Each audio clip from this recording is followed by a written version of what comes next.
Good morning and welcome to the Open here on BNN Bloomberg. I'm Roger Peterson. Thank you very much for joining us. Let's check out some of the stories we're following for you in the BNN Bloomberg newsroom.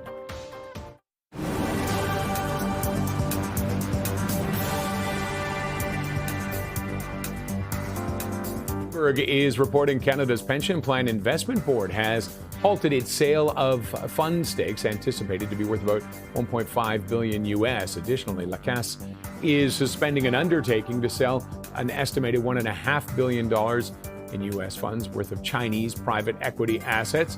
According to the report, the potential sales were stopped as buyers offered to take the portfolios at discounts deeper than expected. Meta is alerting thousands of employees about layoffs. The previously announced restructuring will cut 8,000 jobs globally. It aims to reduce costs as the tech platform invests heavily in artificial intelligence. According to people familiar with the American company's plans, the latest round of cuts is expected to hit Meta's engineering and product teams in particular, and additional layoffs could come later in the year. Samsung is facing the risk of disrupting global chip supplies after talks between the electronics company and its largest labor union broke down. Failed wage negotiations are causing the lingering labor dispute, which puts Samsung at risk of production delays and complicates developments of semiconductors.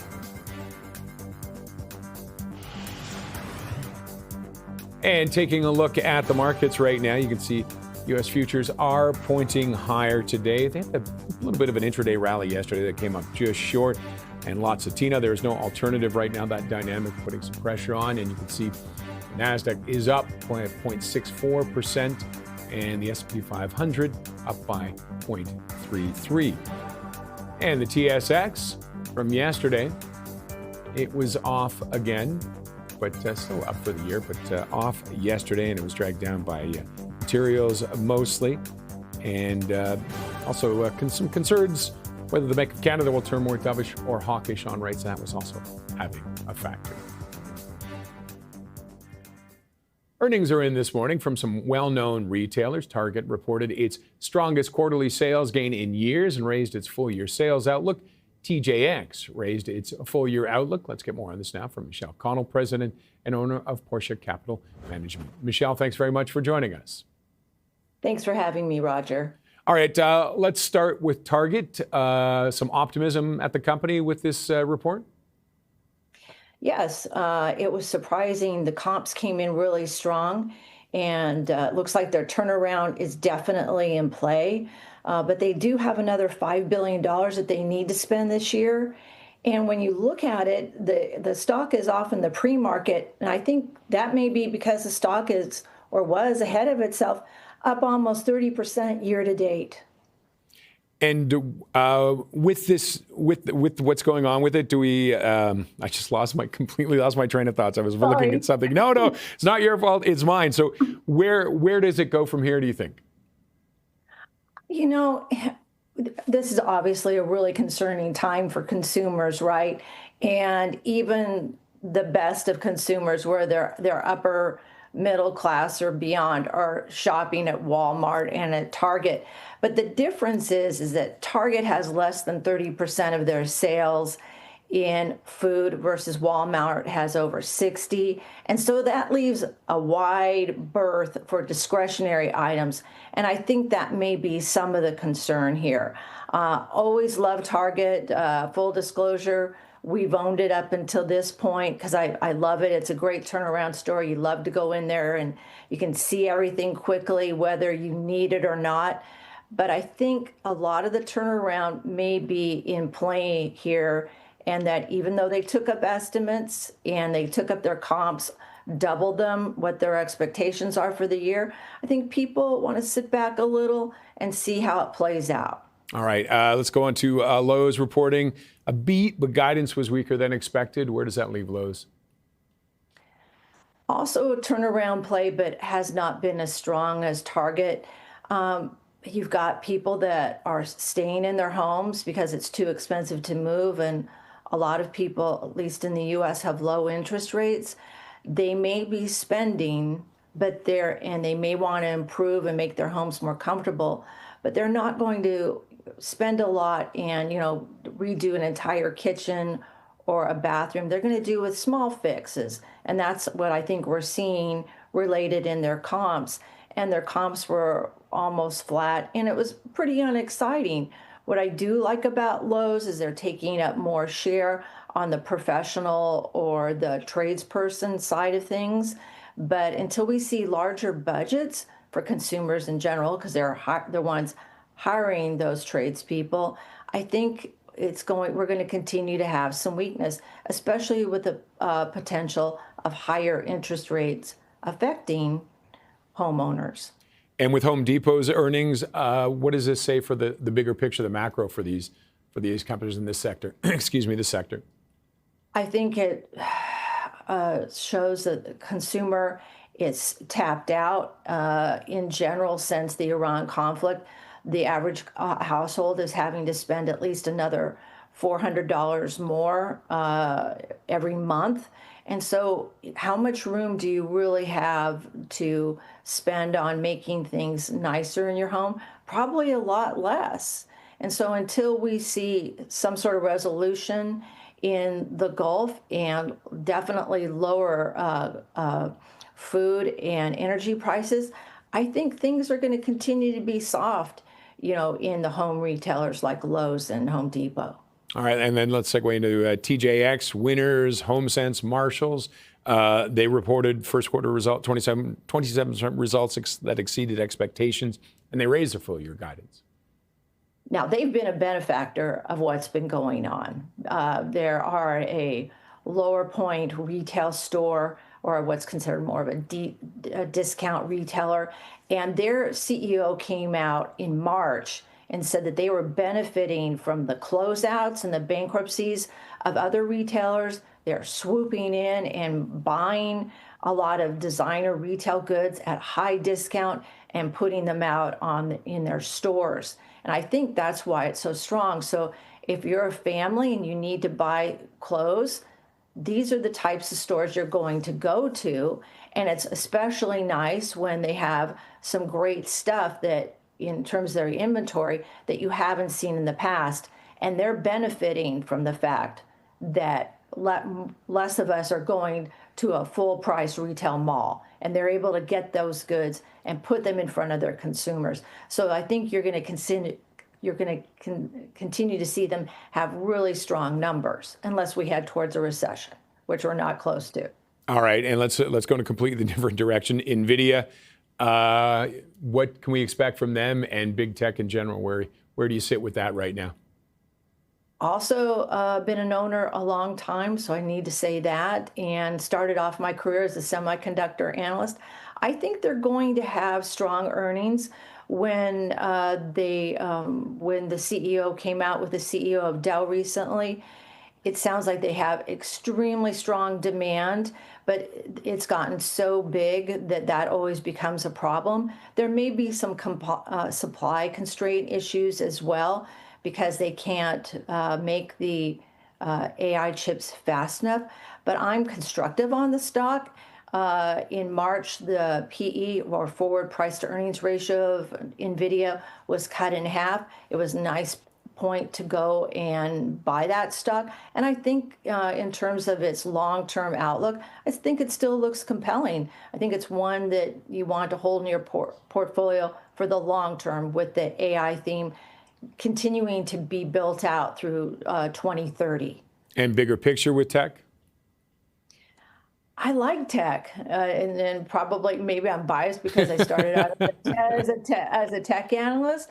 But whether we have inflation or what's going on in the environment, we're going to continue to have this build out. 2026, we're looking at another $2 trillion.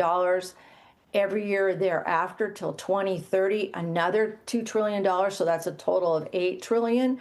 So look at the names in the space that haven't run and aren't terribly unreasonable. I've stayed away from the names that are more commodity oriented, like the Micron, et cetera, that are more memory oriented, and stick with the companies that have something that's proprietary, like an NVIDIA or a Broadcom or a Qualcomm, or even a Taiwan Semiconductor, which owns all the fabrication basically for AI. And I think you'll be okay. All right, we'll wrap it up on that note there. Michelle, thanks very much for joining us as always. Thank you, Roger. Michelle Connell, president and owner of Porsche Capital Management. Coming up, we'll bring you an in-depth look at the markets as Wall Street awaits those results from NVIDIA later today.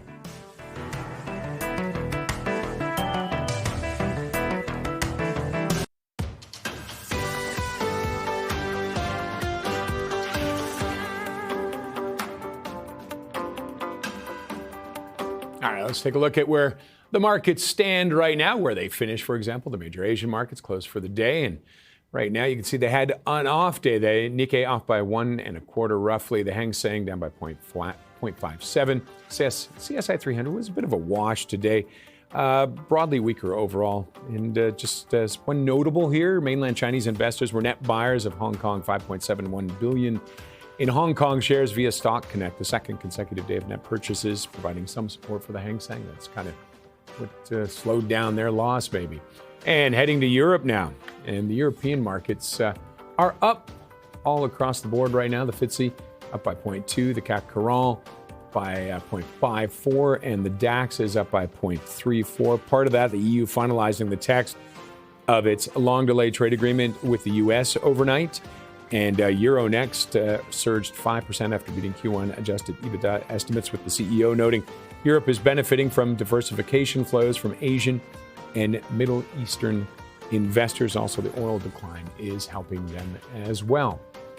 And the TSX, it had another off day yesterday, down about 0.27%. Second consecutive decline. Lowest close since May 5th, so lowest close in about 2 weeks. We lost about 527 points over those two sessions, the largest two-day drop since April 21st. And of course, some of that is the uncertainty over the Bank of Canada. Is it going to hike? Is it going to drop? We are waiting to see on that one. Okay, some of the winners and losers from yesterday. Go Easy off, was up, excuse me. We've been used to saying Go Easy was off. It was up by 8.67%. Strathcona as well, 5.86. America's Gold and Silver, 13.28%. It was down, and Aya Gold and Silver off by 14.5%. And U.S. futures right now, let's see where they stand. And they are bouncing back from yesterday. A little midday rally wasn't enough to salvage the day yesterday, but you can see for today it's shaping up to be an up day. The NASDAQ is up by 0.6 and the S&P 500 by 0.32. And of course, all eyes are on NVIDIA, which is set to report after the bell at 4:20 p.m. Eastern today. And in the pre-market right now, NVIDIA's up 1.55%. And for the past year, let's take a quick look at that and see what it's done. You can see it's sat for about 6 months, really kind of hovering, and then it's taken off like a lot of the tech stocks since April. And for the last year, it's up 62.93%.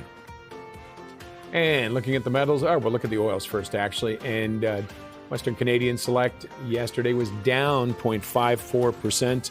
Even on the rhetoric we heard from President Trump, it looks like people are stabilizing. And you can see 83.32 and WTI, taking a look at that. And it is down right now, 2.66, continues to drop. It's down to 101, so we may see it dip below 100. And metals now. Gold's taking a bit of a hit, but it's hovering right around that 4,500 mark. Silver, though, still on the plus side at 75.65. And copper continuing to enjoy a nice little run right now. It's up by almost a full percentage point at 6.26.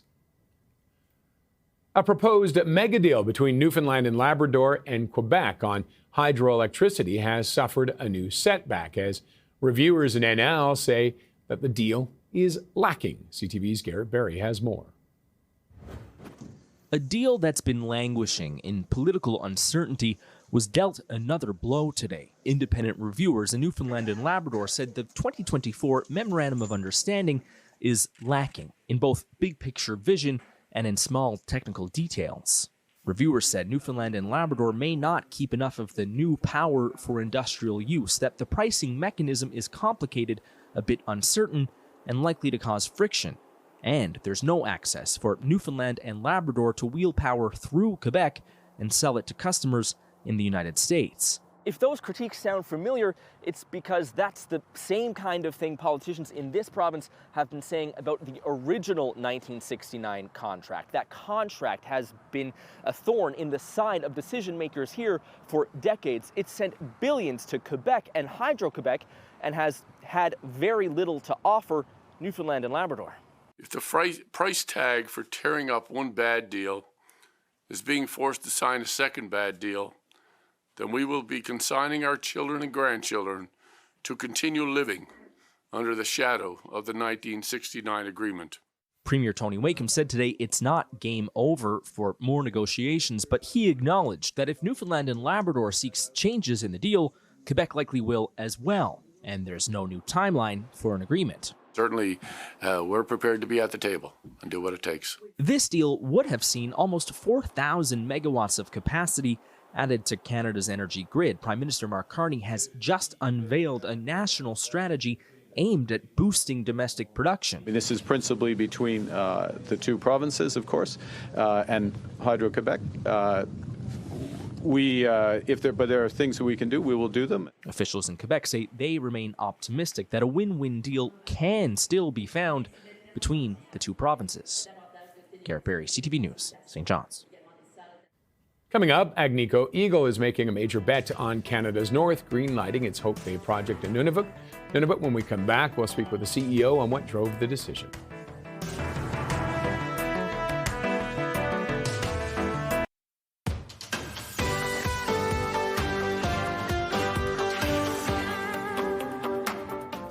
Agnico Eagle is placing a massive bet on the Canadian Arctic. The gold giant announcing yesterday that they are greenlighting a $2.4 billion U.S. redevelopment of its Hope Bay project located in Nunavut, one of the biggest capital commitments in the mining sector this year. Joining us now is Agnico Eagle President and CEO Ammar Al-Jundi. Ammar, thank you very much for joining us. My pleasure. Great to be here. A big bet you got going on there, $2.4 billion. Why pull the trigger now? Well, I think it's a very safe bet. I think it's a great investment. This is a fantastic project. It will be producing almost 450,000 ounces a year at cash costs of about $950 US.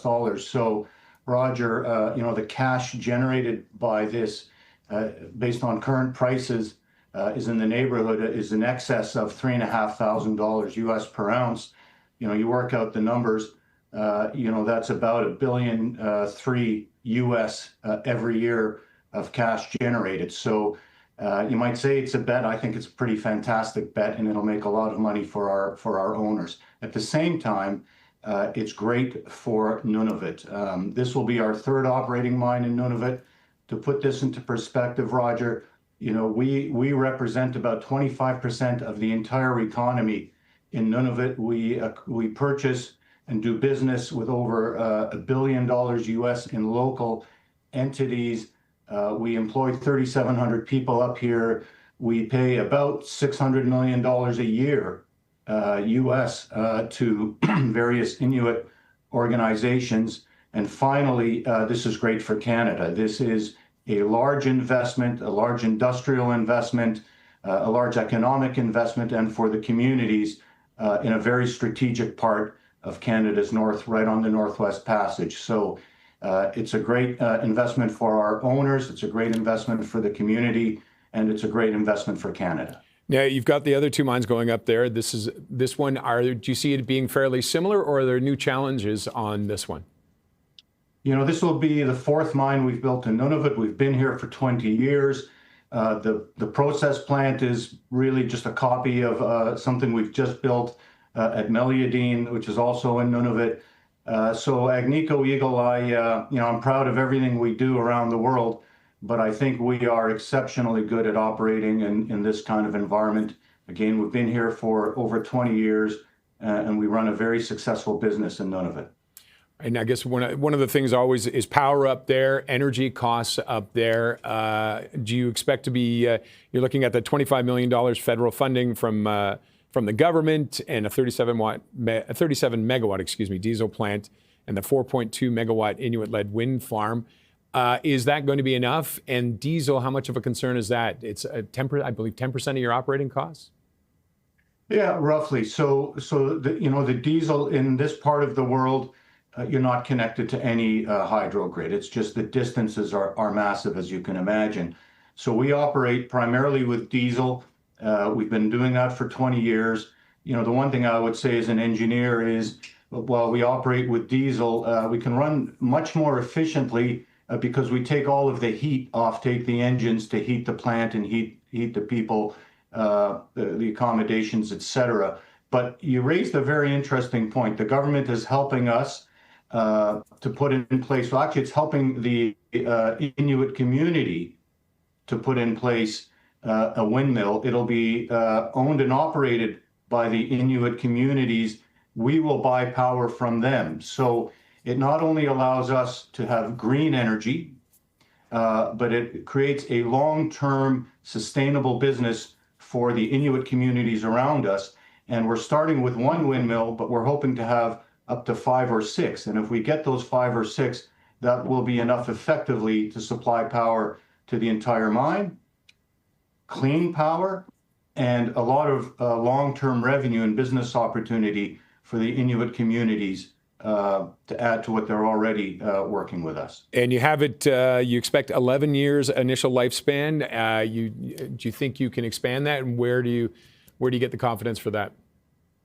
This is going to be, in my opinion, a multi-decade operation. The way it works, Roger, is you spend money exploring. We've hit this very hard. We acquired this 5 years ago from a company that was going to be a Chinese owner, and the Canadian government wasn't comfortable with that, given the strategic location. We acquired this 5 years ago. We hit it hard with exploration. We've got a project now that is very profitable, but the way it works in our business is you do exploration until you know you have a profitable project, then you move forward. We have only just started to scratch the surface on exploration. We're only at the first 12 kilometers of 2 parallel 80-kilometer greenstone belts. The areas that this first 12 kilometers are still open at depth. So we are exceedingly confident that this is going to be a multi-decade world-class mine with world-class costs in the best place in the world. My apologies. I have to wrap you up there. We've run out of time. We're on a tight schedule, but thank you very much for joining us today. Our pleasure. Amar Al-Jundi, President and CEO of Agnico Eagle Mines. Opening bells are next.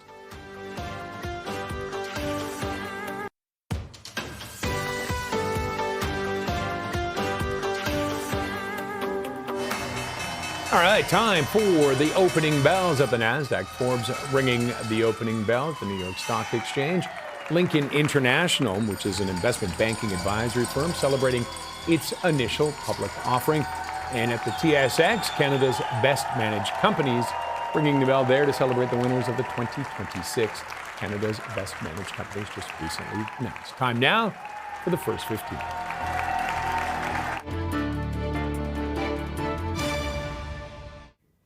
This is BNN Bloomberg, and trading is just getting underway. Let's check in on the equity markets and see how they're responding right now. And as you can see, a bounce back from the last couple of days. The TSX up by a quarter point as we start the day. The S&P 500 by 0.3. Actually, you can see the TSX now up to 0.3. And the NASDAQ it is up by a half point right now, and a little bit of a rebound from what we've seen over the last couple of days. And some stocks to look at. Keyera is one of them, announcing plans with AltaGas and CN to advance the Alberta Corridor Export Rail Terminal project. AltaGas, this is a $240 million investment in it. And you can see what they're doing right now. They're down ever so slightly, but up for the year, 44.5%. And then CN is expected to provide the terminal for 45,000 barrels a day of propane and butane. It'll help increase exports of those two gases out of the country. So announcing that and a new deal, the Ace Rail Terminal, and it will be owned by Keyera, but you can see CN Rail up ever so slightly. Now, for movers south of the border, we're joined by Jeff Morgan, Deputy Team Leader for the Bloomberg News Equities Team Stocks. And Jeff, thanks as always for joining us. My pleasure. Thank you for having me. Okay, Target, a bit of a collective sigh of relief, maybe from management there, but they're not out of the woods yet. You know what? Target has had a bit of a whiplash over the last few minutes here. So if you're an investor in Target, you have seen a kind of a pretty dramatic swing. In the early stages, when Target released its quarterly results this morning, everything looked good. The shares were up. It posted its biggest sales gain in 4 years, and it signaled a turnaround. Then the call started about 9 a.m., and one of the things that management said on the call was that in this first quarter that just ended, that was the easiest prior quarter to compare against from the year before. But they're about to go into what they expect will be the toughest one. The other thing that helped juice their results in the first quarter was that consumers in the U.S. got bigger than expected, or I guess larger than prior years' rebate checks in terms of tax rebates. And so that also helped kind of juice consumer spending. So now those two comments on the call sent this stock from up 3% in the pre-market session to down 6.5%. It didn't take much. It looks like we're opening lower as well. So kind of a lot to for investors to track this morning. You know, two little comments on an investor call, and a pretty dramatic turnaround in terms of the performance. That is some pretty big honesty. Some pretty big honesty from them. Yeah, that is big honesty. I guess you can't fault somebody for honesty. One of the things that they said that really helped kind of juice their results in the second quarter last year, which is what's going to make this second quarter now more challenging, is the Nintendo Switch 2 was released in the second quarter last year. And that apparently just it flew off the shelves, lots of sales, and they're going to have a tough time matching that level in the second quarter. So yeah, a lot of honesty. Maybe investors not so pleased with the honesty.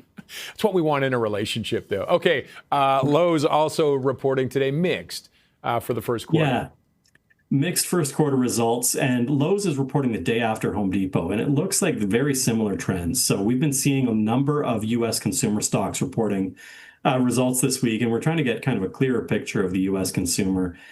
Looks like that home improvement business, both for Home Depot and for Lowe's, coming in a little bit, I guess, yeah, you can say mixed. The stock is off as a result. And the thing that analysts are pointing to is they want to see what the stock is going to do in May. So again, the expectations are of what is coming this quarter, when the U.S. consumer is expected to be a little bit weaker, and any commentary on that is going to be very, very closely watched. RBC was out with a note this morning saying that the guidance, which looks good, may present some concerning targets in the weaker consumer environment.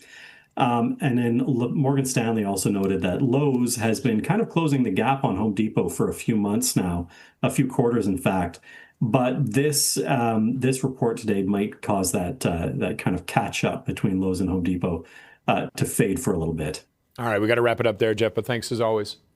Thank you. Jeff Morgan, Deputy Team Leader for the Bloomberg News Equities Team.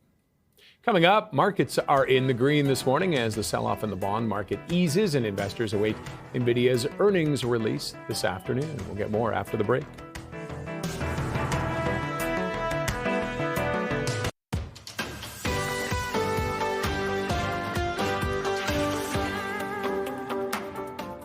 Markets are opening higher this morning as the bond market sell-off cools and optimism grows that oil shipments through the Strait of Hormuz could resume soon. Our next guest says investors are eager to look past the conflict and refocus on earnings, even as consumers remain frustrated with elevated fuel costs. Joining us now is Carol Schleif, Chief Market Strategist at BMO Wealth Management. Carol, thanks very much for joining us. Good morning. Thanks for having me. All right. We want it to be over, don't we? What's going on. And now we saw some super tankers are apparently trying to get through. 2 Chinese and 1 South Korean apparently are getting through the strait today. I looked at that earlier, so that was 3 hours ago. Don't quote me. Yeah, I definitely think markets, I mean, this week they're paying attention again to what's going on in the Strait, particularly most specifically as it translates through to potentially to inflation numbers, because clearly we're getting, especially in the US, we're past the vast majority of earnings with one notable exception for this afternoon. But we're past the majority of those earnings. So now markets are looking around for where are they going to anchor near term to the news flow. And obviously things in the Middle East are still there. Investors started to fret about fixed income and rising yields, which so far they've actually been in a pretty tight range and been pretty well contained. But markets obviously are starting to watch that and fret that, worrying about is inflation short term or is it going to be more lasting, and what happens in the Strait of Hormuz will influence in the long run, even though North America is substantially less specific energy dependent than it was, say, in the 1970s. No, but we'd still pay the price, though, wouldn't we? And I think one of the things I was reading that we've really, not us, but everybody else has drawn down their reserves. And so we've kind of been living on a bit of an illusion, haven't we? We've seen it go up, but we're still living on this illusion that everything's going to be okay. Well, either the illusion or markets still vacillate. They're in that tug of war between, do we worry about that or do we lean into what's going on with the data center build out and the transformative technologies, not just related to data center, but broader use of artificial intelligence and all the other things it touches in our lives. So markets are also trying to parse. They're looking at a lot of technology companies that are announcing layoffs. You had more announced this morning. And so there's a whole lot of things for markets to try to parse. And instead, we would much rather be getting prepped for a long, lazy summer, I think. I'd be okay with that right now. Yeah, I would as well. And with the layoffs, there's still some relatively strong job numbers and healthy earnings. But the job numbers, I was trying to remember the quote from that bank, the banker, was it on Monday? Where he talked about the value of people. It was the AI was more valuable than the people. And I think it hit a nerve for a lot of people. Yeah, I think there's that piece. There's also the assumption that the more we automate plants, you can put robots in plants, they can run 24/7, they don't need breaks, but they don't pay taxes either. So there's all kinds of implications there.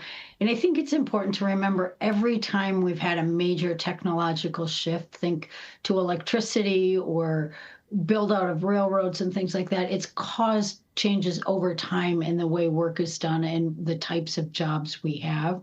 We're in the very early stages of that right now, and it's hard to see what the jobs look like on the other end. But you still need human intervention, human strategic thinking. There's actually one argument that there's a lot of room for more neurodivergent thinkers and those who can articulate well in a AI-dominated environments. But there's a lot of angst in the beginning because we're given the technology, but not necessarily given instructions on how to use it. So we're all monkeying around in the middle of it.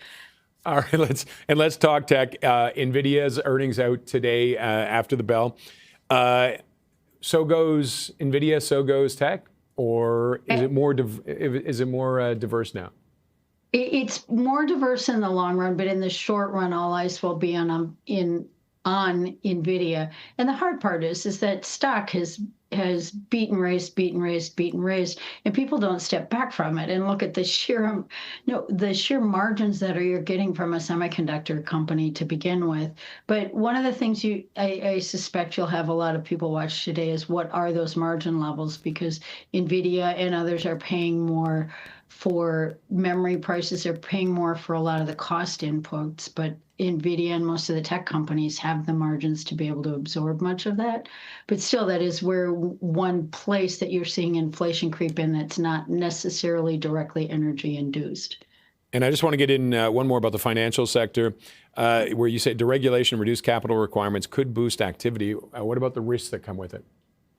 Yeah, there is definitely that risk, and you're seeing some hints at various regulations being unwound or loosened. And if you go back and you look at the history of crashes, they've typically been accompanied by some sort of major debt unwind, but they've also had a factor of various regulations that have been loosened on the one hand. So we'll watch that very carefully. But on the other hand, setting ground rules for things like artificial intelligence, cryptocurrencies, factors like that, at least helps the industry directionally know which way to go, rather than letting, for example, each of the 50 states and, apply their own laws, which makes it very difficult for a business to operate. All right, Carol, we have to wrap it up there, but thank you as always for joining us. Thank you. Carol Schleif is Chief Market Strategist at BMO Wealth Management. Yesterday on Market Call, we were joined by Rebecca Telcher. She's a portfolio manager at New Haven Asset Management. She was covering Canadian stocks, and her top picks were Premium Brands Holdings, PBH on the TSX, Brookfield Infrastructure Partners, BIP.UN on the TSX, and CAE for the TSX. Today on the show, we have Javed Mirza. He's a quantitative technical strategist at Raymond James, and we'll be taking your questions on technical analysis. Just ahead, a record price tag for fans. This World Cup could be the most expensive ever. After the break, we'll show you which cities will cost you the most.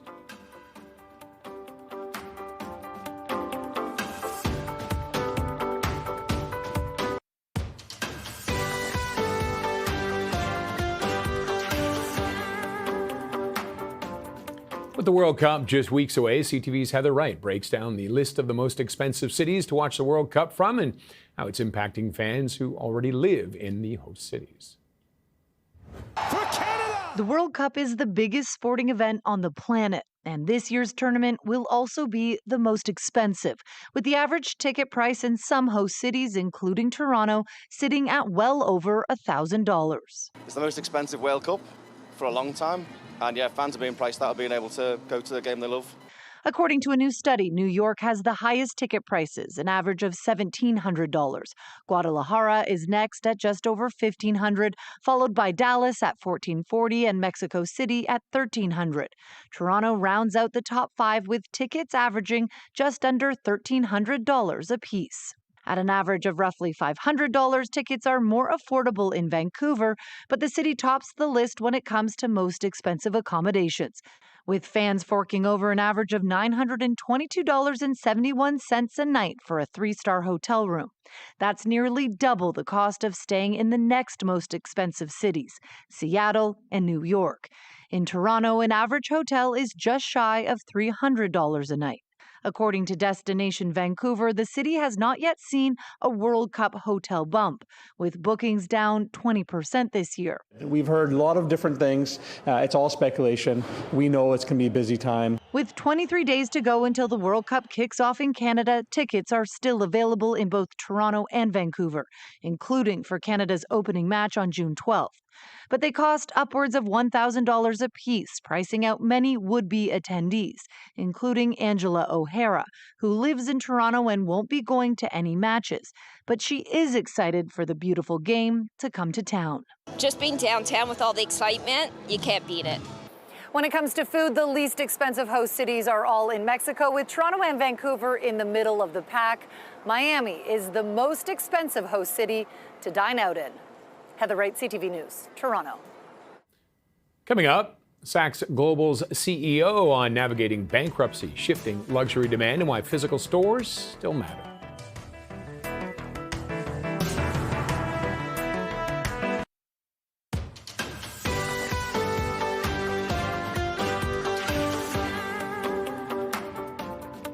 Saks Global CEO says that when it comes to luxury, retail, physical brick and mortar stores still matter.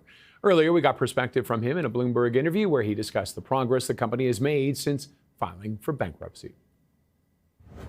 We filed for bankruptcy a little bit more than 4 months ago and have made significant progress because we've secured $1.25 billion of liquidity.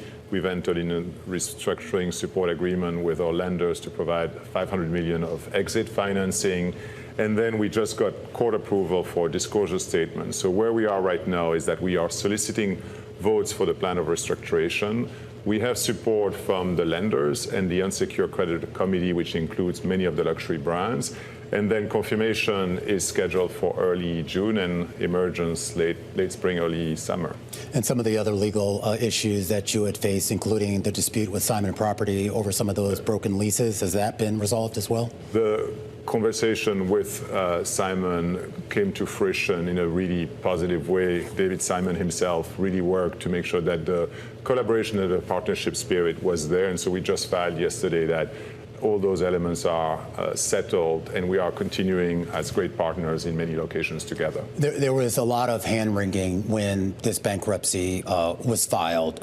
People look at Saks, Neiman Marcus, Bergdorf as kind of being the pillar of a multi-brand luxury retail experience. And I even spoke with some of those brands who were very worried about what the loss of those stores would actually mean for the luxury retail space. Have you given them enough assurances that not only are you going to exit bankruptcy, but that your long-term plan is going to be viable to thrive? So we've given a lot of assurance to the brands that, as I mentioned, the big groups are part of the Insecure Creditor Committee and they're supportive of the plan. What the plan shows is that we will exit with about $700 million of available liquidity, that we are going to be profitable this year and grow the business to be a $9 billion GMV business. That is going to be done on a smaller, more productive, and more profitable footprint, and that is going to be more profitable because we'll sell more at full price. We are showing growth that is going to be quality growth, and that growth for us means growth for the industry because we will be buying more from the industry. And ultimately, we have a path to be double-digit EBITDA profitable. And I think that's really important to me. I came back to get this business out of bankruptcy, but to make sure that it is on stable ground and grows profitably, because the role you mentioned is real. We play a very big role in the industry. We buy about $3 billion at cost from the brands. That's revenue that feed their own businesses, and a Saks Global that speaks to the luxury customer that is stable and growing and profitable is a cornerstone of the industry. I could understand how you can get to double-digit EBITDA. What was it, by fiscal year 2030 was the idea. But then when I looked at some of your revenue growth numbers, I mean, we're talking about a compounded annual growth rate over the next few years of like 5, 6, 7%. Is that really achievable? When I look around the retail landscape right now, it's hard to find companies that have that type of compound growth rate. So I think you need to put this in the context of where the business is today. The business last year had liquidity problems. Those liquidity problems led to lack of payment to the brands and ultimately lack of inventory. So we entered the holiday season with very low inventory and almost no shipment of inventory in November, December, January, and February.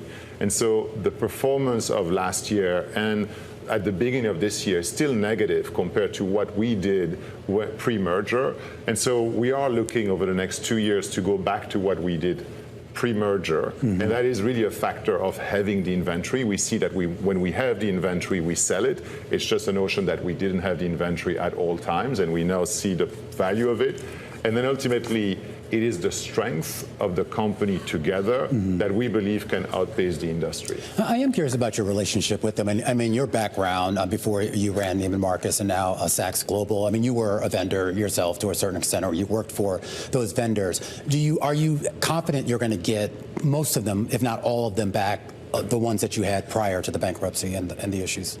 I am confident in the sense that today, if I look at the top 200 brands that make the vast majority of our GMV, none of them have left us. So even today, knowing that we had payment issues last year, knowing that we went through a process, they all stuck with us. And if I look at the brands that are shipping today, we have more than 700 brands that are shipping. And we received in last quarter, which ended at the end of April, $2 billion of inventory, and that is 102% of what we intended to receive. So I think what's interesting here is we play a key role. When we are not well-financed, brands are worried.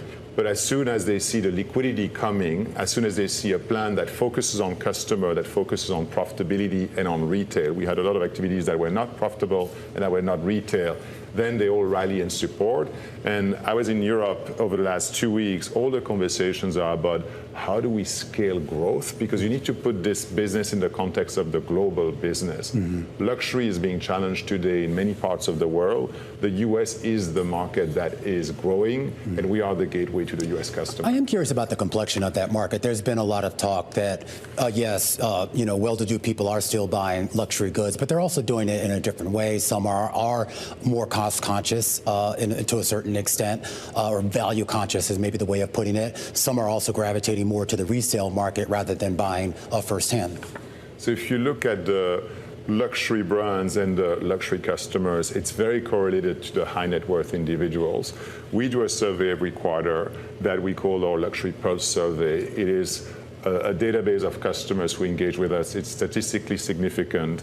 And what we saw is we asked them a couple of questions. So we asked them, how do you feel about your personal finances? And 76% of them said, I feel optimistic. And that's 11% up to last October. When we asked them, are you going to buy equal or more in the next 3 months? 57% of them said yes. And the willingness to pay full price is at its all-time high. And so I think from a standpoint of the luxury customer that really participate multiple times in luxury, that segment is very strong. We see that our top customers are up to last year, despite the fact that the company is not up to last year. So I do think that is a very strong segment. Now, I think what customers are a little bit is what you're saying, they're discerning. So they're looking for the brands that offer newness, that offer value for the price, and that offer a brand that has strong congruence with its offering. And when those three characteristics are there, we see that there's no price resistance and there's growth. I think the challenge is when the brand proposition is not as coherent. That was Saks CEO Geoffroy Van Ramdonk. That is it for me. Just ahead, Lindsay Biscaya takes over for the next hour, starting with a look at the global bond sell-off easing. I'll tell you why after this.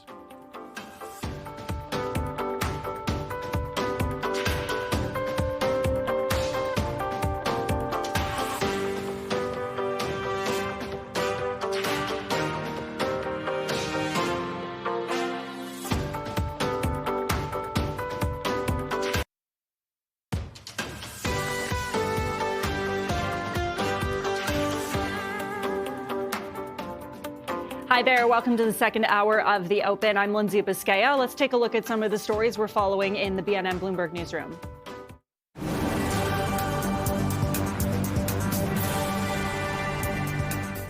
Bloomberg is reporting Canada Pension Plan Investment Board has halted its sale of fund stakes. Additionally, La Caisse is suspending an undertaking to sell an estimated $1.5 billion of Chinese private equity assets.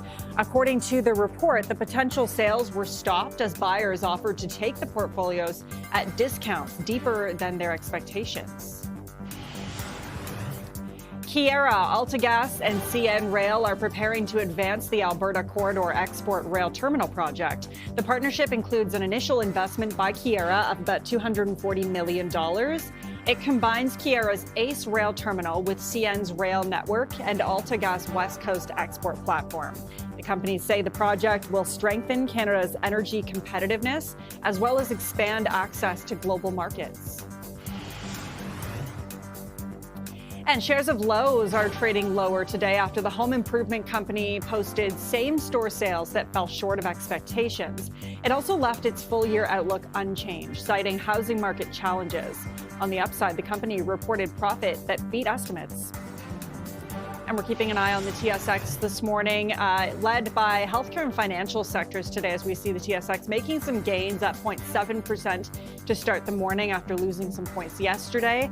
We are, of course, also watching U.S. markets. They are mixed trading today. The Dow Jones mostly flat at the moment, but the S&P 500 and the Nasdaq in particular up by 0.4% as investors await NVIDIA's results. Those are coming out this afternoon.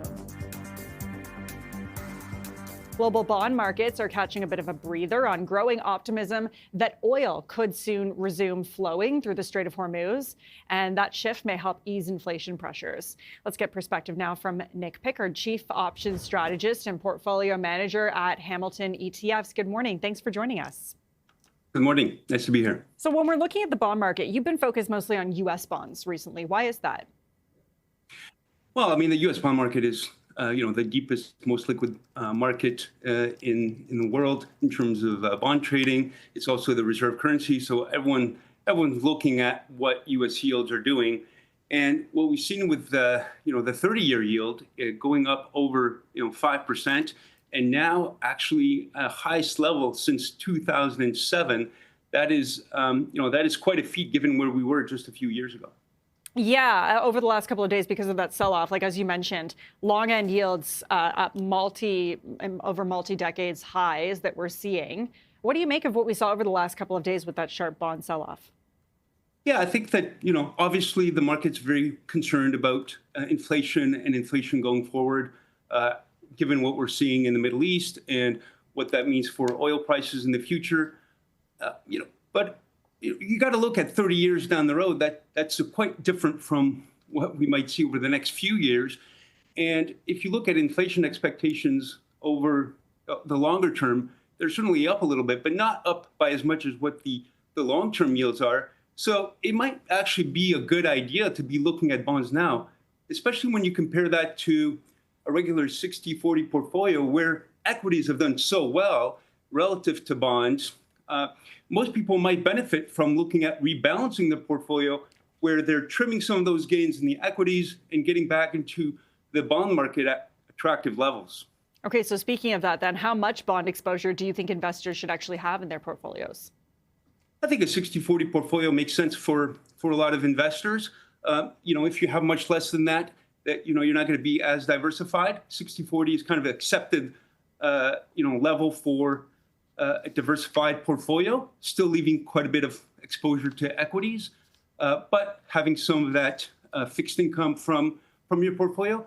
However, what you might see over the near term is quite a bit of volatility in the bond market. As we've seen, of course, bonds have been more volatile.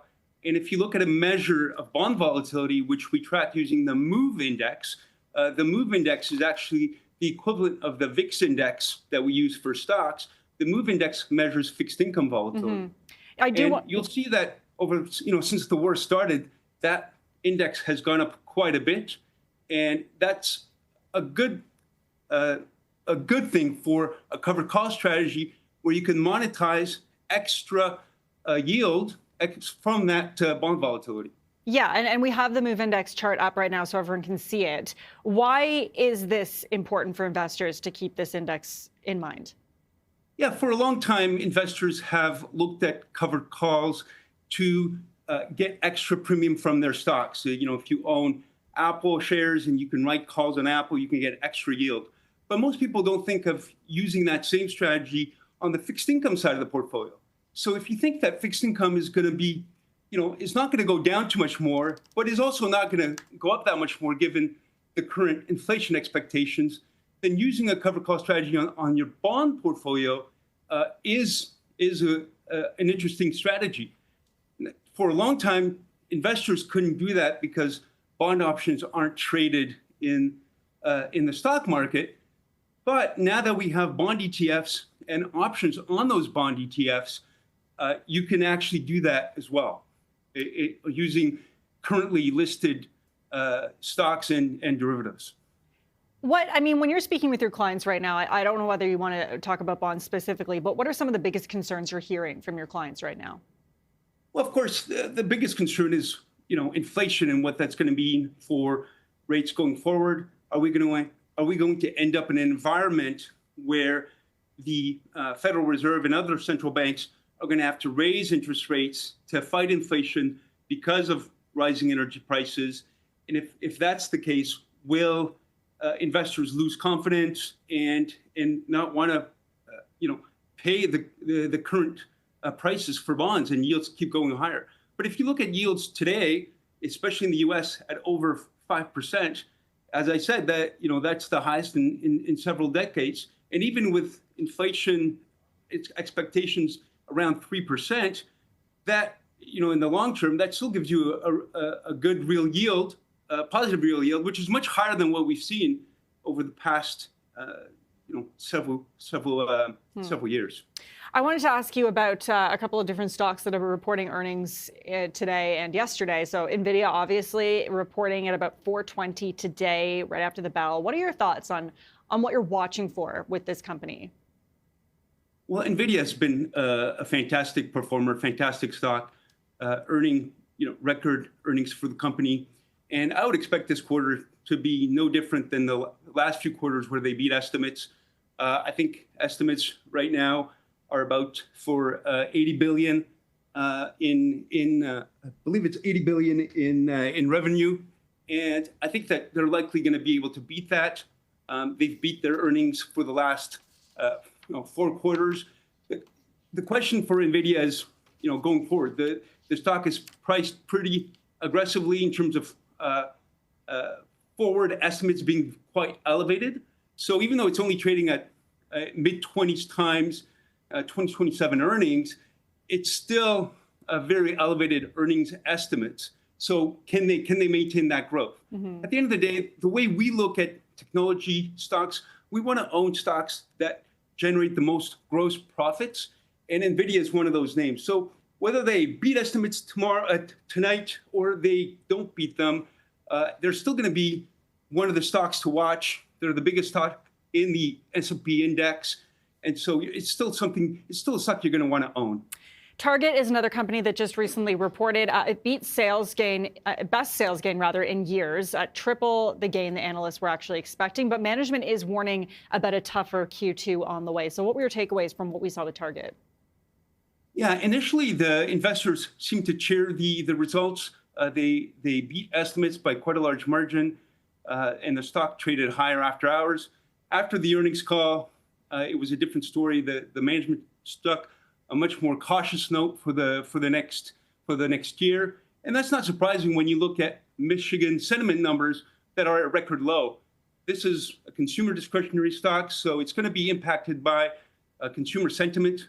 And right now, consumer sentiment is really just very, very low. But if you look at Target as a long-term company, this is a company that over the last 25 years has kept raising their dividends through recessions, through downturns, and even in the last few years when things have not been going well, they've maintained their dividend, and in fact, they've grown it.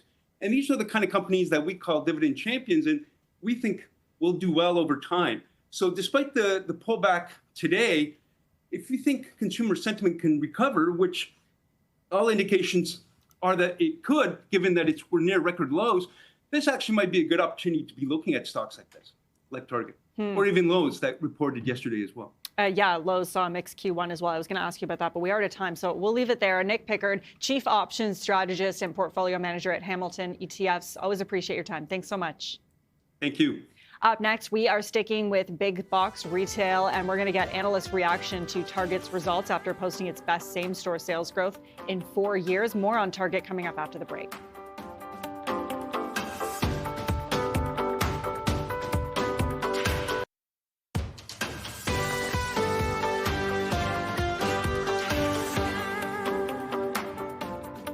Target is in focus after posting first quarter results that topped expectations, with the retailer reporting its best comparable sales growth in 4 years. The company also raised its full year sales outlook as it pushes a new turnaround strategy. For more, we were joined earlier by Arun Sundaram, the Senior Vice President at CFRA Research. The turnaround is progressing well for Target. Solid top line this quarter, also very solid bottom line this quarter. You saw margins also expand as well. But let's see if they can replicate this, because Target has had good quarters in the past. But one issue with them is that there's been some execution issues. So let's see if they can replicate this quarter going forward. Arun, what are some of the reasons why Target seems to be in the early innings of a turnaround here? Are you seeing evidence that some of the new strategy efforts that they're working on are actually starting to flow through to these earnings numbers? Yeah, I think it's early stages, but right now Target is really trying to establish its merchandising authority. I think over the last 3-4 years, it's safe to say that Target probably underinvested in its business. They kind of lost that Target magic that everyone is trying to, or what they were known for in the past. But now they're trying to introduce more new products into their store. They're refreshing some of their assortment. Even in food and beverage, they're trying to introduce more private label, newer products. In areas like apparel, they're now really trying to focus on women's apparel, because that's a key category for them. So they're trying to increase the assortment, like in areas like denim, women's tanks, tees, things like that. And I think that's showing up early in these results, but again, it's I think there's a long way to go before Target kind of returns back to its historical standard. Because if you look at their margins today, Target's operating margins this quarter were about 4.5%. That was up 80 basis points from last year, but historically, Target's operating margins used to be around 6 to 7%. So there's still a ways to go, I think, before Target returns to its historical financial profile. But again, I think Q1 results show that the turnaround is progressing well. And is that ambitious or is it manageable? I think it is manageable because if the difference between Target and a lot of some of its retail peers is that Target sells a lot more discretionary items in its store, which can be very cyclical. But a lot of these discretionary items carry higher margins. Think especially categories like home and apparel. They carry higher margins than selling groceries, for example. So I think over time we will see Target's margins expand. And then I think probably most importantly is Target is also growing some of these alternative revenue streams, things like advertising revenue. They're also having subscription revenue with they have a membership model as well called Target Circle 360. They also have a third-party marketplace as well, where they're introducing more third-party sellers and things like that. These are high-margin revenue streams, especially advertising. And so if these alternative revenue streams continue to grow, this quarter their alternative revenue business grew about 25% year over year, and that's good for overall margins as well. So I think over time we could see Target go back to that historical 6 to 7% margin, but it'll take quarters and years before that happens. It won't happen overnight. And you mentioned margins. I mean, the retail space can be very brutal because the margins are just so slim in general. Do you think Target has the potential to hit the right balance between the haves and the have-nots in the consumer market right now? We all talk about how the consumer is under stress, and yet discretionary is kind of their focus, which tends to be the thing that people give up on the first when they have to sacrifice something. Are they hitting that balance between having the necessities to get people in the door while still trying to sell that discretionary aspect? Yeah, you're right. I mean, Target is clearly more of a discretionary retailer than some of its peers like Walmart. That's one of the reasons why Target has been trying to focus on increasing its exposure in everyday essentials, food and beverage, because that's the traffic driver. Many people don't go into a Target store necessarily to buy groceries. They go in there to buy some discretionary item, and then they might supplement that purchase with some groceries. Whereas the average Walmart shopper, they're probably going into that store to buy groceries, and then they're like, hey, maybe I buy some clothes, some other discretionary items. So there's differences in shopping habits between Target and Walmart, for example. But right now Target is really trying to increase exposure to food and beverage, everyday essentials. They're actually in their stores, Target stores. They're trying to expand the amount of selling space for their food and beverage items because that's the traffic driver.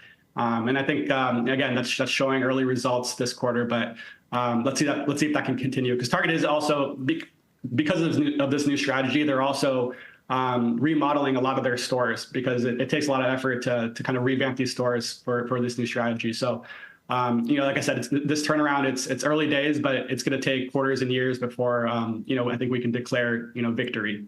And the new CEO, what kind of an impact is he having? Yeah, so far it's been pretty good. The Target, not just their CEO, but really much of their executive team is brand new. They have a new merchandising officer. Yesterday, they also just announced a new supply chain officer, and which I think is a big hire because this individual is coming from Walmart. Spent about 17, 18 years at Walmart, and I think that's a good sign because historically in the past, Target supply chain has also been kind of an area of weakness. Like I said, they want to introduce new products into their store, but if you have a weak supply chain and it's taking too long to get these products into your store, then that's no good. So I think improving the supply chain will help various aspects of their business as well. So let's see. Again, they have a new management team. Early days of a turnaround. The stock has also done pretty well over the last year. I think there's more optimism, investor optimism at Target today than there was a year ago. The stock is also re-rated higher. It's trading at higher multiples than it was about a year ago. And again, there's a lot of optimism on this turnaround strategy. But turnarounds are often not linear. It takes time. There could be some hiccups along the way. Target is, like I said, more of a discretionary retailer. There could have been, even this past quarter, there could have been some one-off items that helped their business, like higher tax refunds, for example. And right now, consumer sentiment is like at an all-time low in the United States. So I think there's still a lot of risk remaining for the rest of the year. But obviously, Q1 was a solid start. That was Arun Sundaram, Senior Vice President at CFRA Research. Up next, we will take a look at some of today's notable calls, including an upgrade for Franco-Nevada. Stay with us.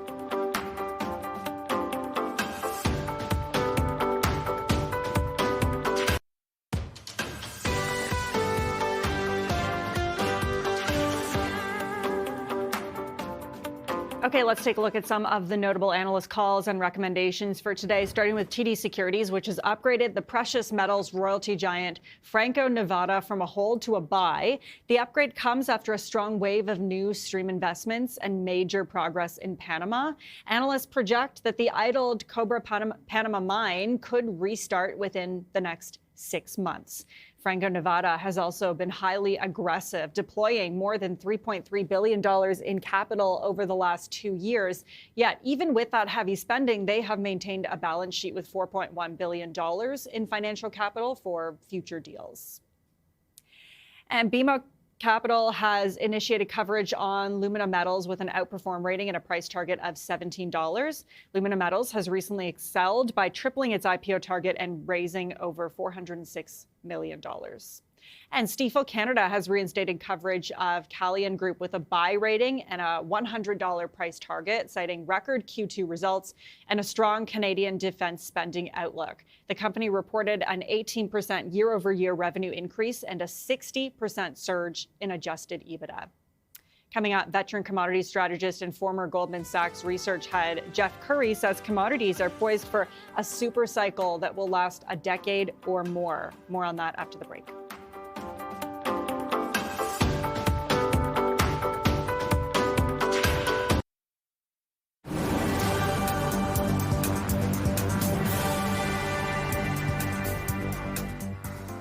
Meta has begun a round of layoffs for thousands of employees. The previously announced restructuring will cut 8,000 jobs globally and aims to reduce costs as the tech giant invests heavily in artificial intelligence. Now, according to reports, Meta's latest round of cuts is expected to hit its engineering and product teams. Additionally, more layoffs could come later this year. Samsung could be facing new risks after talks between the electronics company and its largest labor union broke down. Samsung has failed to meet wage negotiations, fueling the lingering dispute. The move puts the company at risk of production delays and complicates development of semiconductors.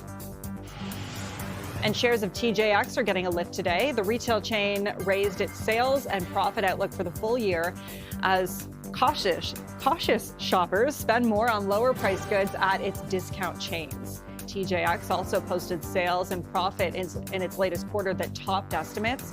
On the downside, the company's fiscal 2027 outlook now assumes a higher cost of fuel, which will remain in place for the rest of the year.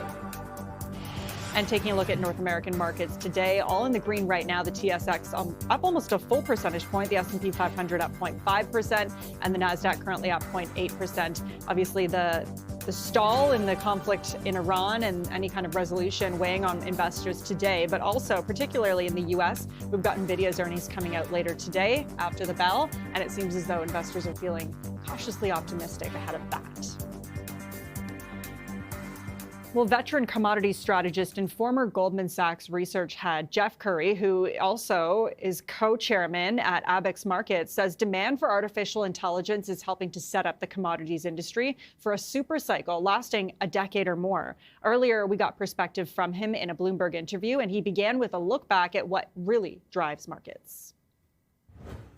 When you look at history, going back to the entire post-war era, there's two sectors that lead the equity market. One is energy, the other is tech. If you can't turn on the lights, nothing happens. If you can't innovate, you never progress. And that's what you see. So we go back, tech was a leadership in the 90s all the way up to 2002. Then we transitioned into energy. 2002 to 2014, 14 to now has been technology. And the way you think about it is in those periods when energy lead and commodities lead, you build overcapacity. That lowers the overall price. Inflation gets low and stable. Interest rates drop, and investors chase duration, which is growth stories, tech, and the rest of it. But eventually, you run out of energy, run out of commodity capacity, and that's where we are today.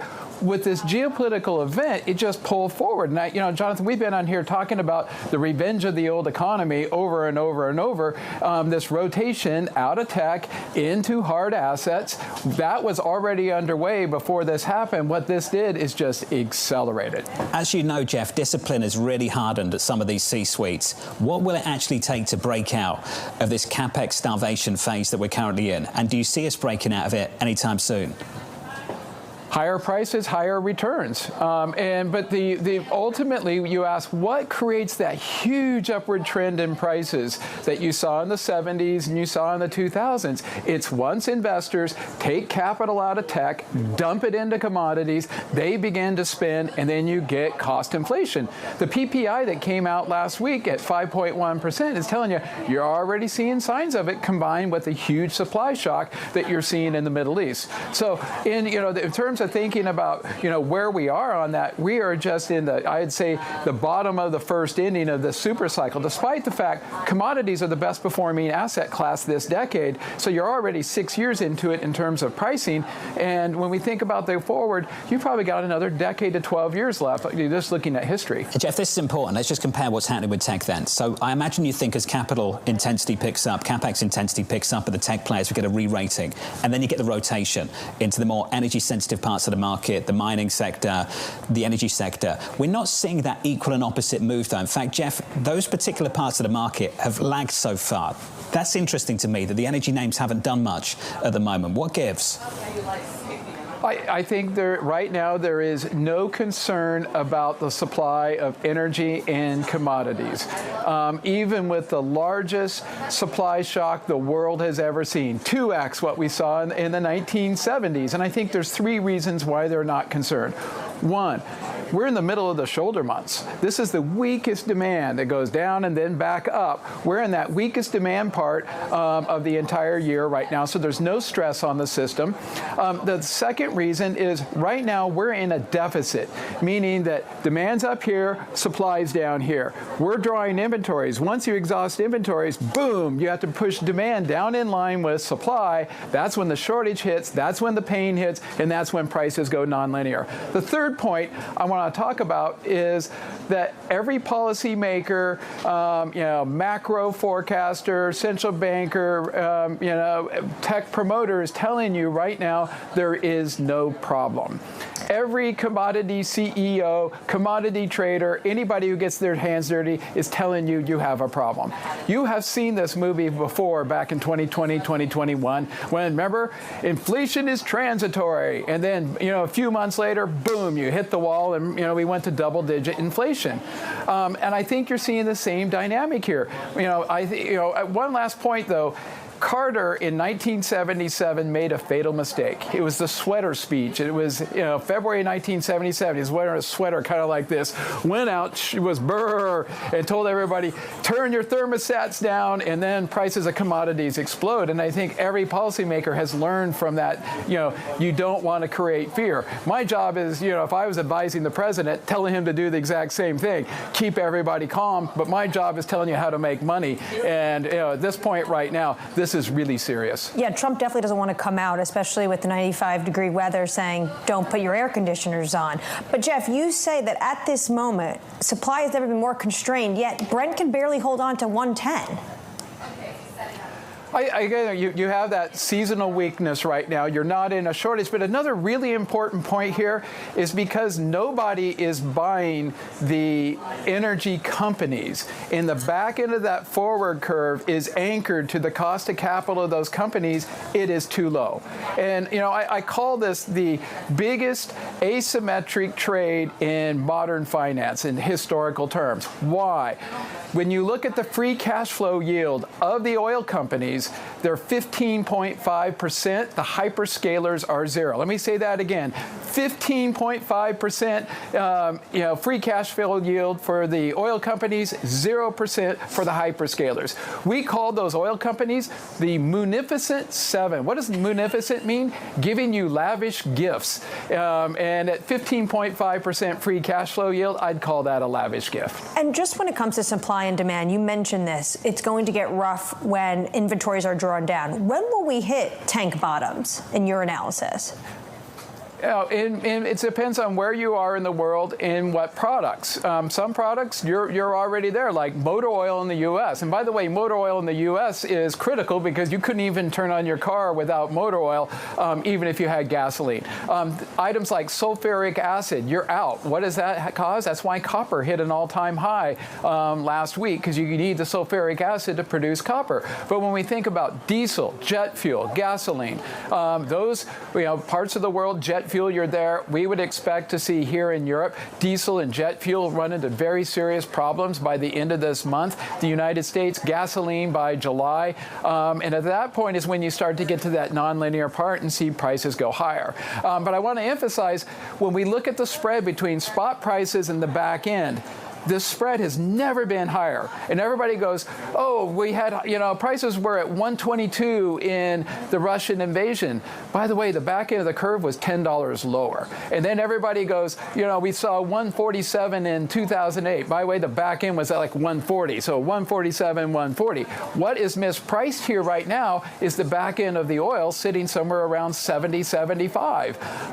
This is a long-term problem. The cost structure is going to go up. There is no spare capacity left. It's going to take a long time to reestablish it. We need to reprice that market. That's going to reprice the Munificent Seven. That's why I tend to think the trade here, just looking at pure economics, has the most upside to actually own these oil companies. That was veteran commodities strategist and former Goldman Sachs research head Jeff Currie. Coming up is Hot Picks. We're zeroing in on 3 dividend-paying stocks when we come back. Stay with us.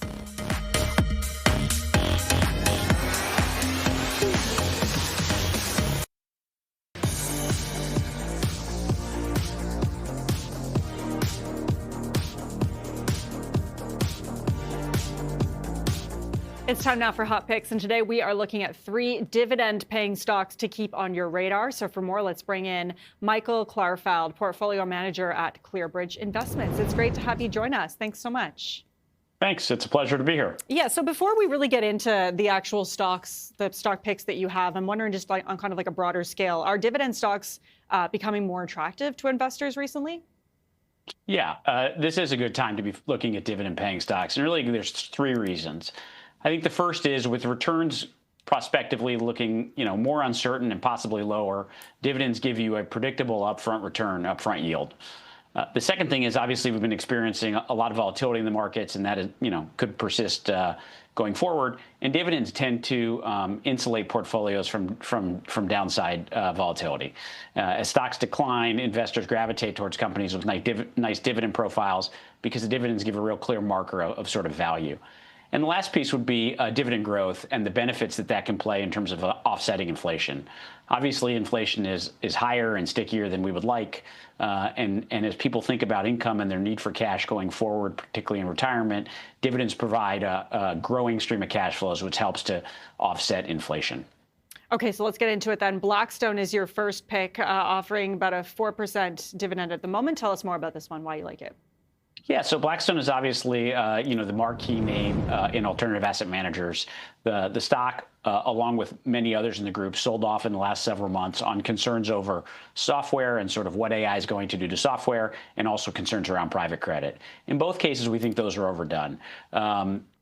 Blackstone, like all asset managers, has some exposure to software, but it's not that significant, and we think they'll be able to manage through it. On the private credit side, we think this is there are companies that will suffer credit losses, and inevitably a large company like Blackstone will have some. But these are very savvy investors who have really the pick of investments, that they get to make. So while we expect that there will be some losses, we don't think they'll be that significant. On the flip side, the underlying fundamentals in the business are phenomenal. Blackstone raised over $60 billion in the first quarter, which puts them on track to raise over $200 billion in net new money in 2026, which is really just a fabulous growth rate. And given what we're seeing, across the economy in terms of the need to invest in data centers and the capital that requires, alternative asset managers like Blackstone are very well positioned to invest in that and really benefit from that growth. Next up is Otis. This is in the industrial sector. Tell us more about Otis. Yeah, so Otis is Otis Elevators, right? So in one sense, a very boring business. But what makes Otis such a great business is that they have a large recurring aftermarket business. So Otis makes 80 to 90% of their money is not on selling new elevators, but on the routine required maintenance of millions of elevators around the world. And those elevators have to be serviced whether the economy is good or bad, and whether every floor in the building is occupied or not. The stock has sold off early this year on concerns around sort of weaker earnings in the first half of the year. We think this sets up an opportunity to buy a terrific franchise. And one of the things that I think people are talking about these days, one of the monikers going around Wall Street is HALO, sort of hard asset, low obsolescence. As we think about businesses that are at risk of being disintermediated by AI, Otis Elevator stands out as one that's very well insulated. So in a world with tremendous uncertainty, you can buy this stock at about 16.5, 17 times earnings with a very predictable revenue stream that should grow over time. It's not the sexiest in terms of upside growth, but we think about it as sort of an inflation-protected bond, which will be very safe and secure in a world that is increasingly uncertain. Last up is Unilever. I hope I'm saying that one right. This is a UK-based company. Tell us more about why you picked this one. Yeah, so Unilever is one of the largest consumer products companies in the world, making household cleaners and Dove soap and the like. And it is a terrific company. They have a phenomenal collection of brands that are globally leading brands. A terrific management team led by a CEO who's come in the last 2 years and really upped the cadence of execution. They have a great balance sheet, and it trades at a very attractive price, about 15.5, 16 times earnings, which is a pretty big discount to sort of where Procter & Gamble, its U.S. peer, trades, which is north of 20. We think that there's not a good reason that the discount should be that wide. The dividend is almost 4%, and we see a company with a 4% dividend at 15, 16 times earnings with a great balance sheet, and importantly with volume growth, which is something that many companies in the consumer space are not seeing, and we just think it's a very compelling long-term opportunity. I'm curious, with this topic, are you seeing investors prioritizing one over the other when it comes to a dividend or a yield? No, I think it's important that dividend investing is really always about the balance of upfront yield and dividend growth, and then also to the total return considerations, right? So with dividend stocks, you're still buying stocks which are inherently more volatile than bonds. So it can't just be about the income. But when it is about the income or the income analysis, it's about both the upfront yield and really over the longer term, the more powerful component is dividend growth. Because dividend growers can grow their dividends 8, 9, 10% a year, sort of in perpetuity. Some of the best dividend companies have done that. And if you think about that, it's really a fabulous ability to compound cash flows and wealth. Are there certain sectors recently that are currently offering like the strongest combination of yield and stability or dividends and stability? I think what we're seeing, which is so interesting, is that because investors are so myopically focused on everything going on in AI and big tech, that they are ignoring some of the opportunities in other parts of the market. So, today we've talked about an industrial, financial, and a consumer staples. And I think that echoes just what people are seeing more broadly, which is with everybody focused on AI, there are overlooked opportunities across the market. And are we seeing more companies initiating dividends in this kind of environment, in this climate, or pausing increases? Are you seeing any trends in that sense? Dividend growth continues to be healthy, and broadly speaking, we think that can continue. The dividend growth story has been a good one over a long period of time. So I think if I was on this show 20 years ago, a long time ago, there would have been a lot of sectors that would have been tough to invest in, namely technology, right? A long time ago, most large tech companies did not pay dividends, and the only ones that did were seen as sort of, yesterday's technology. Today, most of the largest technology companies do pay dividends. So Microsoft, Apple, Meta, Alphabet, Oracle are all meaningful dividend payers. And so one of the great things now is that it used to be a bit of a limitation if you were looking for companies to pay dividends. That's much less true today. Okay, we'll leave it there. Michael Clarfeld, portfolio manager at ClearBridge Investments. Thanks for your time. Appreciate it. Thank you. And we just want to give you an update that oil is under pressure after the release of the latest U.S. oil inventory numbers. Now, they just came out moments ago, and they show that U.S. oil stockpiles have fallen by 7.9 million barrels, or 1.74%. But that was smaller than the 9.1 million barrel decrease seen by the American Petroleum Institute yesterday. And you can see that drop at about 10:30. There it is when the data was released. This is WTI. You can see now it's down more than 3% at the moment. Up next, how can Canada's helium industry benefit from the war in Iran? We'll find out after this.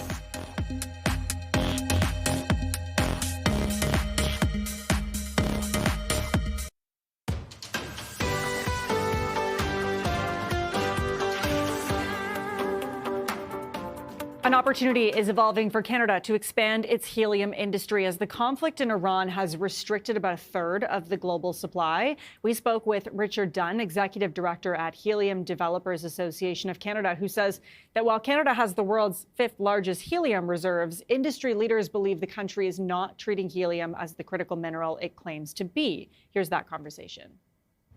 A quirk in the Income Tax Act that results in that exclusion of helium from the tax treatment and the incentives that government provides for critical minerals to incent investment in critical minerals. This same quirk was addressed for lithium from brine in Budget 2023, and we're asking for the Income Tax Act to be amended now in order to allow or to get the producers or the developers to attract investment into the sector. Yeah, because Saskatchewan, the biggest producer of helium, how much investment or production growth is a province like Saskatchewan, for example, losing because of that policy gap that we see right now? Well, we estimate that Saskatchewan alone, the investment could be in the range of $2 billion over the next decade. And as well, both Manitoba and Alberta have significant opportunities in addition to Saskatchewan. Wow. Beyond tax treatment, what is the single biggest barrier, do you think, that's preventing Canada from becoming a major global helium supplier at this point?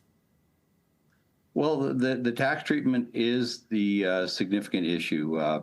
With the treatment we've got, it's very difficult to attract investment into the upstream. And, from there, that limits the growth opportunities. And then, of course, the other part of the supply chain, which is liquefaction facilities, as it's value add for helium uses as liquid, but also for transport.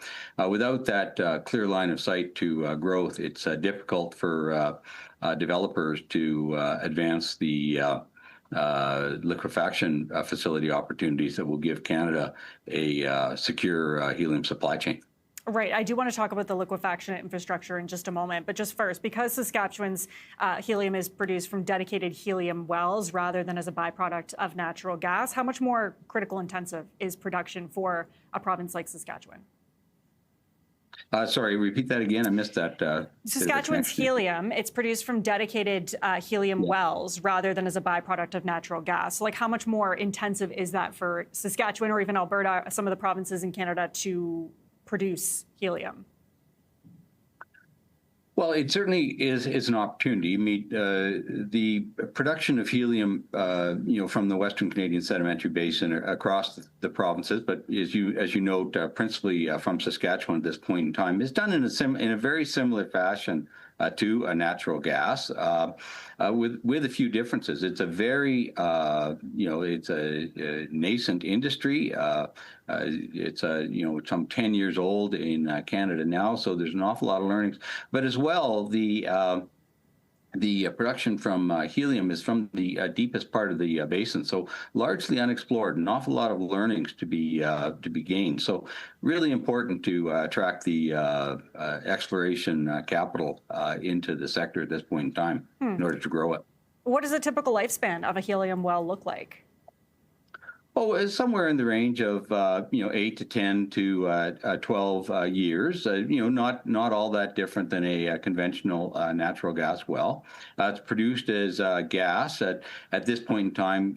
We'll get to it, but given Canada doesn't have the liquefaction facilities, the gas is transported down to the state. The helium gas is transported down to the states, U.S. For liquefaction.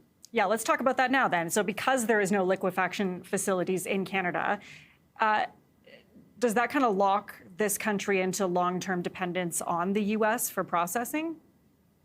Yeah, absolutely. At this point in time, while Canada does produce a certain amount of helium, as I mentioned, without that line of sight to long-term growth in the sector, the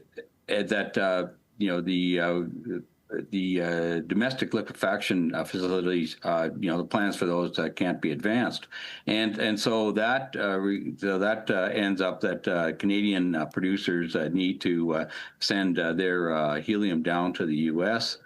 For liquefaction, and that has a certain supply chain, security supply chain issues associated with that. Yeah, and Saskatchewan wants to supply 10% of global helium by 2030. Is that target realistic if we don't have all the infrastructure here, especially the liquefaction infrastructure?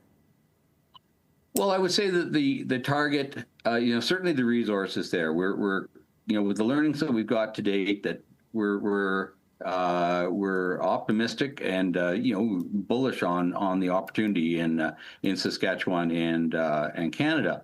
What's at this point in time, I think that with the Helium Action Plan, as you say, targets 10% of world supply. I think it's up to somewhere between 2 to 3%. But to taking that next step is going to get the